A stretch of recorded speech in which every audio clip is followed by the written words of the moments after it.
Dropsy is a point-and-click adventure game that crosses those intangible and narrow boundaries between adorable and disturbing, between cute and horrific, and between fun and frustrating. The eponymous circus clown is a bouncy, rotund, and physically repulsive pariah, with an appearance that will no doubt turn off many players. After a disaster in the Big Top that killed 5 people, including the main character's mother, he sets off into the world to pay his respects to her on her birthday. As he explores the world with his faithful dog, his good nature leads him into helping the city's inhabitants, who initially view him with suspicion or outright hostility, until the chance to redeem himself at a new and improved circus presents itself. It's arguable that Telltale Games have codified what it means to be a narratively driven adventure game in the current market, so much so that a backlash has started to emerge against their formula, once innovative but now showing signs of going stale. But it's undeniable that without games like The Walking Dead that put this once shelved style of game back into players' minds, we wouldn't be seeing such a renaissance in the genre. Broken Age, The New King's Quest, a remaster of the legendary Grim Fandango, among others. But the focus on choice and narrative over mechanical complexity in Telltale's titles is driving a thirst for the styles of the past. Games that focus on puzzles, on item use, and the legendary Sierra style of completely illogical item solutions. In this regard, Dropsy puts narrative somewhat in the background.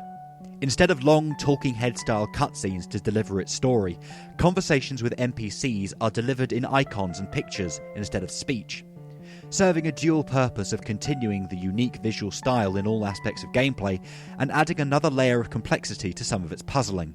Working out exactly what it is the hapless soul requires to brighten their day is a puzzle in itself. This of course isn't perfect, as allowing this interpretive conversational style means that it's entirely possible to misinterpret what the objective is, and the dev has already gone on record as saying some of these icons could have been clearer. Other than that, the gameplay itself is fairly simple. Entirely mouse-driven, clicking on the ground will move Dropsy or one of his 3 controllable companions to the location, and the cursor will change if something in the world is interactive or a collectible. At the top of the screen, a drop-down menu appears that allows you to switch characters to use their individual mechanics, check your inventory and map, and even get Dropsy to hug objects and NPCs, something you will find yourself doing regularly if you want to help as many people as possible. As you roam the colourful and imaginative map, you open up a world that seems much bigger than it really is. It doesn't take long to walk from one end to the other, and there are several paths you can take to get to your destination, but you do unlock a clown car at a certain point to fast travel, which is a godsend considering how much backtracking a lot of the later puzzles require. The world is filled with NPCs, almost all of whom require something to brighten their day. Some of these are main story quests that must be completed in order to progress the narrative, while others are entirely optional, though with a minor effect on the ending sequence, and they are interesting and joyful enough to tempt even non-completionists to aim for 100%. The game uses a day and night system, with certain characters only being present in a location at a specific time of day. Dropsy can sleep in various locations to advance half a day if you're looking for someone at a particular time to complete a puzzle, and in some of the main quests, taking the time into account can be very important. Graphically, the game is a treat. While a lot of people are turned off by pixel art, I find it suits the old school gameplay perfectly. It also allows for some truly disturbing imagery, especially during Dropsy's dream sequences and the ending portion of the game that wouldn't be as effective with other more modern styles of presentation.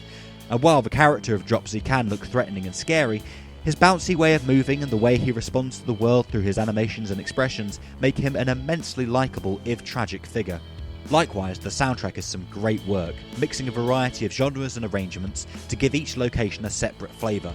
And there are several collectible cassette tapes around the world that can be played in tape decks to change the background music, as well as being randomised during car journeys. Unlike the games that inspired it, I never found myself at a point where I'd failed the game. It isn't possible to miss an item you absolutely require to finish the game, although you can certainly lock yourself out of the optional puzzles at a certain point. The puzzles are taxing enough to require some thought without feeling illogical or unfair, though for those that find them too confusing, there are some lively discussions on forums and the Dropsy subreddit about solutions.